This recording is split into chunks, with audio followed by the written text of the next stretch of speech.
Alloh vasallam aytadilar, bandani Robbisiga eng yaqin bo'lgan holati sajdada turgan holatidir.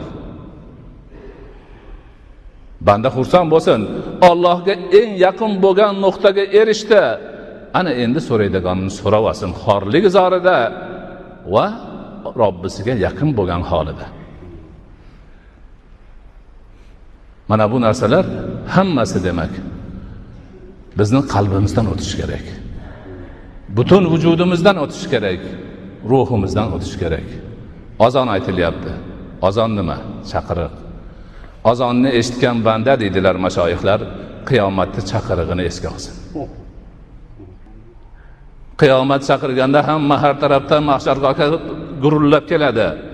Azon chaqirganda hamma bandalar gurullab masjidga yig'iladi. O'sha mahshargohga nimaga borar edi? Hisob kitob bergani borar edi.